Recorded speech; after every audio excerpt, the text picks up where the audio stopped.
Hey guys, so the topic for today is gluteus maximus, and we have already discussed about the basics of gluteus maximus in the previous video, and now I will be discussing about its role in gait, its role in running, and the weakness of gluteus maximus gait.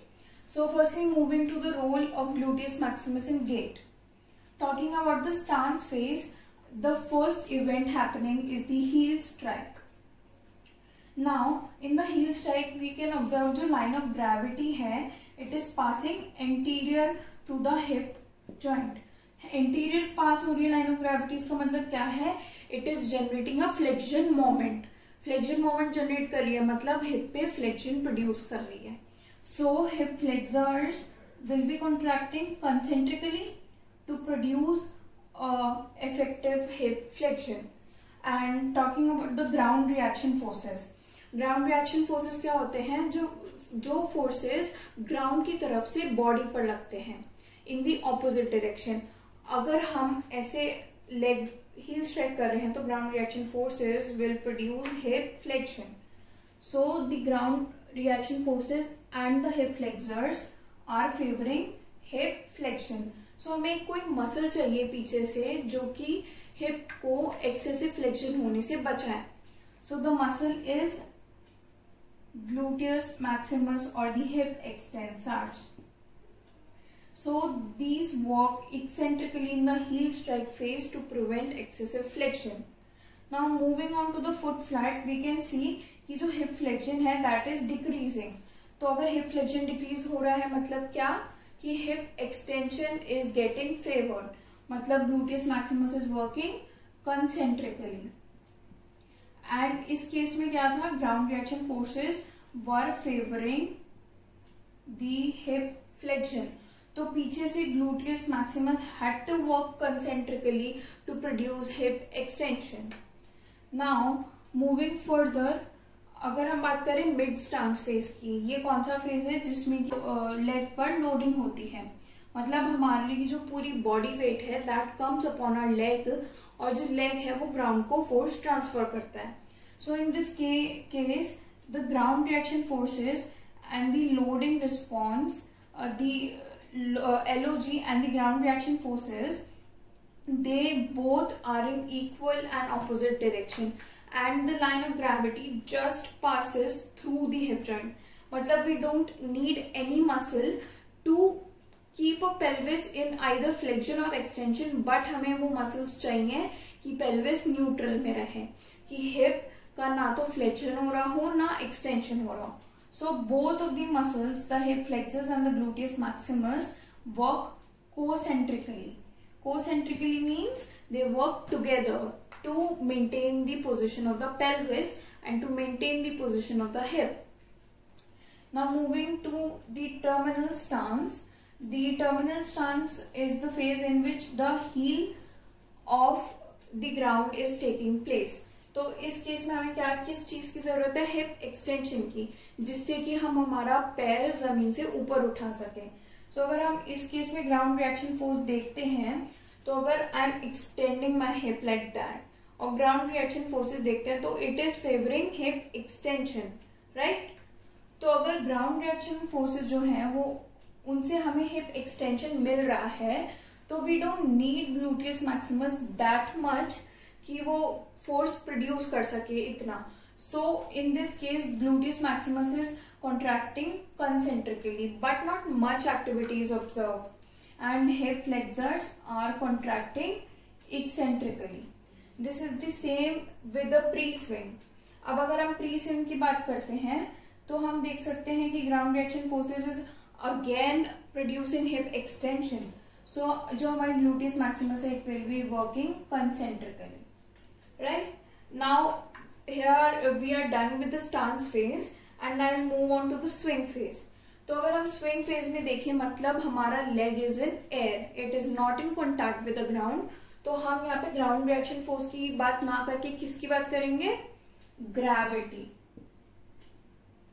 Now why gravity? अब gravity क्यों? क्योंकि gravity जो है it is a force जो कि body को earth की तरफ खींचती है. So अगर हमारा leg हवा में है तो gravity downwards act करेगी, and it will pull our leg into hip extension. मतलब वो हमारा लेग को फोर्स करेगी कि वो ग्राउंड को टच करे, तो उस केस में हम क्या ऑब्जर्व करेंगे, हिप एक्सटेंशन. सो अगर हम देखें इस केस में ग्रेविटी इज एक्टिंग डाउनवर्ड्स, मतलब it is favouring hip extension and we need a flexion force. तो जो हमारे फ्लेक्सर्स हैं उनको कंसेंट्रिकली वर्क करना पड़ेगा एंड हमारे ग्लूटियस मैक्सिमस कैसे वर्क करेगी, एक्सेंट्रिकली. और ऐसा क्यों, क्योंकि अगर वो कंसेंट्रिकली वर्क करती है सो व्हाट विल हैपन, जो हमारा लेग है स्विंग फेज में, it will not be in air. Now moving further is the same case with the mid swing. अब मिड स्विंग में क्या होता है, जो हमारा लेग है that is in hip flexion. हम देख सकते हैं कि फ्लेक्शन का जो रेंज है वो 15 to 25 डिग्री हो रहा है, मतलब फ्लेक्शन इंक्रीज हो रहा है. सो ग्लूटियस मैक्सिमस यहाँ भी सेम मैकेनिज्म से काम करेगी एक्सेंट्रिकली, क्योंकि उसे पैर को एयर में ही रखना है एंड एक्सेंट्रिकली वर्क करके it is preventing the unwanted hip flexion. Now moving on to the deceleration phase. In deceleration phase हम देख सकते हैं कि फ्लेक्शन का जो रेंज है वो कम हुआ है. इसका मतलब क्या हुआ कि हमारा ग्लूटियस मैक्सिमस इनिशियली तो कंसेंट्रिक कंट्रैक्शन कर रहा था. क्यों, क्योंकि उसने फ्लेक्शन का रेंज कम किया है. ठीक है, so in the first phase it was working concentrically, but अब डीएसेलरेशन के बाद क्या होगा, the heel strike of the next gait cycle will be observe. तो उसके लिए हम देख रहे थे कि gluteus maximus was working eccentrically, तो हमें यहाँ भी सेकेंड फेज होगा, मतलब कि ending of the deceleration phase, उसमें वी वांट कि ग्लूटियस मैक्सिमस एक्सेंट्रिकली वर्क करे, जिससे कि हमारा एक्सेसिव हिप फ्लेक्शन जो है वो प्रिवेंट हो.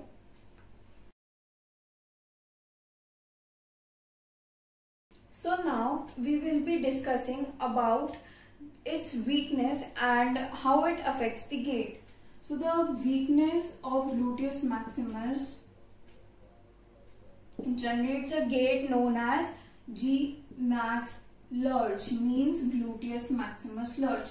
In this case, lurch means hyperextension at the hip joint.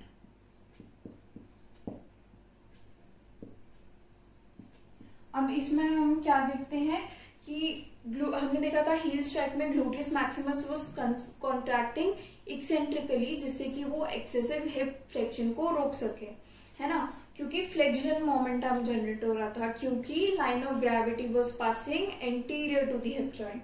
Now हमें जो ग्लूटियस मैक्सिमस की वीकनेस है, क्योंकि अब वो काम नहीं कर पाएगी, सो जो पेशेंट है जिसकी ग्लूटियस मैक्सिमस वीकनेस है, उसकी जो बॉडी है it tries to compensate with this weakness. तो वो पेशेंट क्या करेगा, during heel strike and before the heel strike वो पेशेंट अपने ट्रंक को बैकवर्ड लीन करेगा. जो ट्रंक ऐसा होना चाहिए था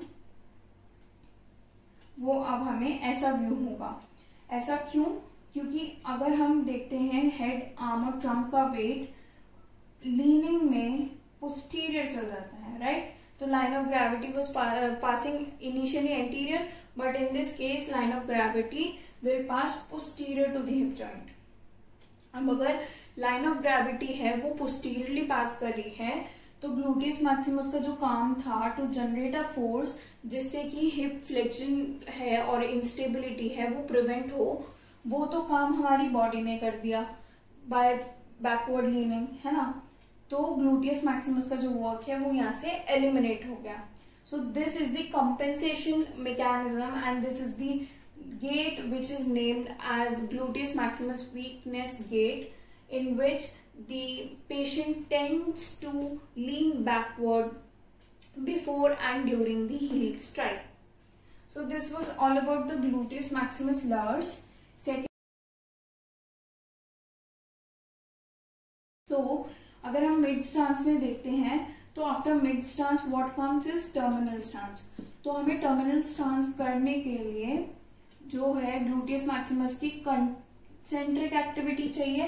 तो ग्लूटियस मैक्सिमस को अगर कंसेंट्रिक वर्क करना था and if it is weak, वो इतना फोर्स जनरेट नहीं कर पा रही कि हमारा हिप जो है वो एक्सटेंशन में आए। So there have to be a muscle जो कि ग्लूटियस मैक्सिमस के आसपास हो, जिसका अटैचमेंट ग्लूटियस मैक्सिमस के रिलेशन में हो, such that hip extension is getting favoured. तो ऐसी कौन सी मसल है? Hamstring. The part is biceps femoris. This part crosses the hip joint और इसका अटैचमेंट सैक्रोट्यूबरस लिगामेंट पे है, एंड ग्लूटियस मैक्सिमस का slight attachment is on to the sacrotuberous ligament. सो अगर ग्लूटियस मैक्सिमस इज वीक, तो इन this case हमारा जो hams है they will tend to take over the function. अब अगर हमारी हैम्स ने फंक्शन अटेम्प्ट किया ग्लूटियस मैक्सिमस का, तो what it will cause is tightness of hamstring muscle due to the over activity.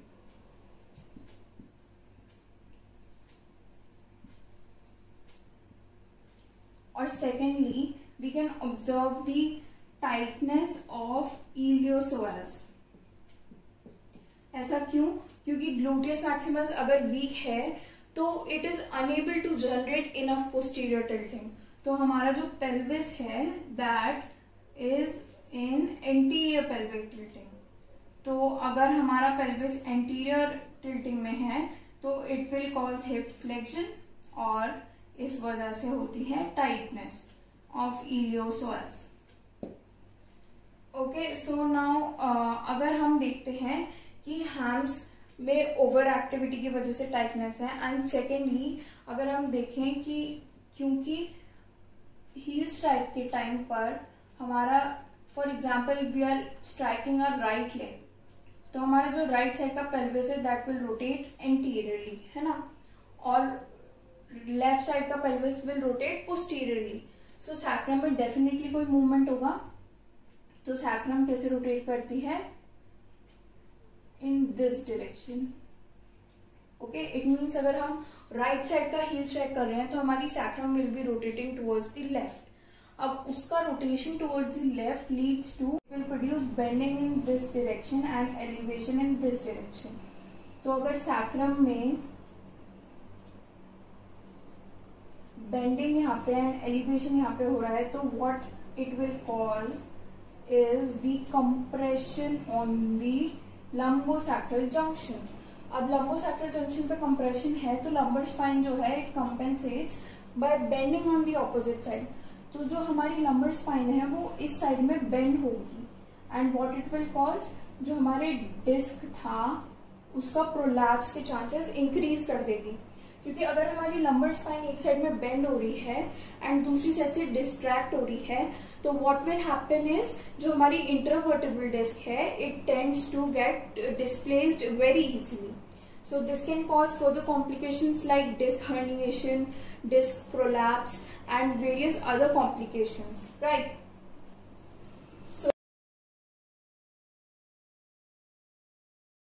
So now we will be discussing about the role of gluteus maximus in running.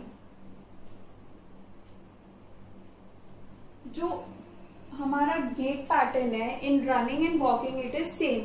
Stance and swing phase both occur in the running as well as in walking, but difference क्या है, जो running है उसमें जो stance phase की and swing phase की duration है वो कम है, जो फोर्स की इंटेंसिटी है वो ज्यादा है, and each and every muscle have to work more and more to generate force such that हमारी रनिंग इफेक्टिवली हो पाए। So firstly we will be discussing about gluteus maximus role in aerial phase or in swing phase of running. So what happens is जो हमारी gluteus maximus है हमें पता है swing phase में it works eccentrically continuously, है ना। तो अब क्या करती है इन रनिंग, हमारी ट्रंक एंड हमारा हिप जो होता है वो नॉर्मल से बहुत ज्यादा फ्लेक्स होता है, जिससे कि जो फोर्स है उतना जनरेट हो पाए कि हम फर्दर रन कर पाए। सो अगर हम देखते हैं तो रनिंग में हमारी पोजीशन ये रहती है during the swing phase.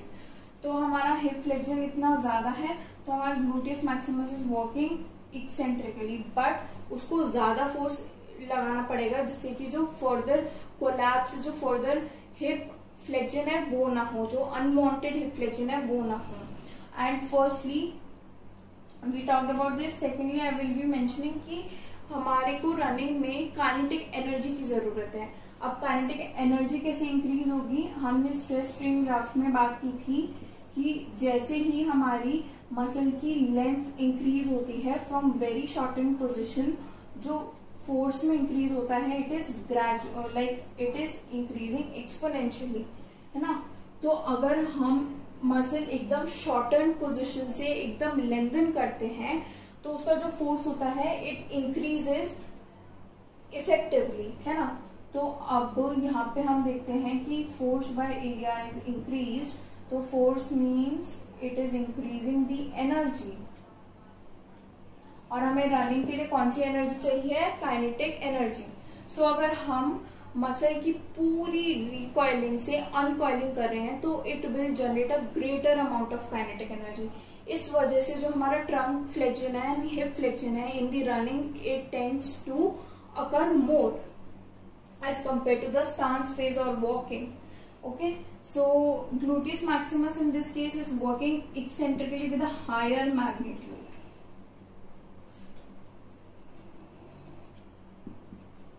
Secondly, I will be talking about the role of gluteus maximus in stance phase. अब stance phase में क्या हो रहा था, हमने पहले भी बात की थी कि जो हमारा leg है that is experiencing the ground reaction forces. तो अगर ground reaction forces are observe तो ग्लूटियस मैक्सिमस जो है उसको वापस एक्सेंट्रिक ही वर्क करना पड़ रहा है, but in this case ground reaction forces जो हैं वो बहुत ज्यादा फोर्स के हैं क्योंकि हम इम्पैक्टफुली हमारा पैर ग्राउंड पे रखते हैं व्हाइल वॉकिंग। तो जो ग्लूटियस मैक्सिमस है उसको भी एक्सेंट्रिक फोर्स ज्यादा लगाना पड़ेगा against the higher amount of GRF। तो हमारी ग्लूटियस मैक्सिमस को equal amount of opposing force लगाना पड़ेगा। सो उसको फिर से एक बार eccentric contraction with a higher magnitude perform करना पड़ता है। Thirdly and lastly I will be talking about the role in acceleration and deceleration. तो हम देख सकते हैं कि acceleration and deceleration phase में gluteus maximus was contracting eccentrically and in the last it was contracting concentrically, but जो running है उसमें हमने अभी भी बात की कि स्टांस एंड स्विंग फेज जो है दे ऑल्टर वेरी रैपिडली। तो ग्लूटियस मैक्सिमस को अपना contraction eccentric to concentric, again concentric to eccentric जल्दी से वेरी करना पड़ रहा है so as to produce effective running and to produce unwanted hip flexion, to produce unwanted hip instability.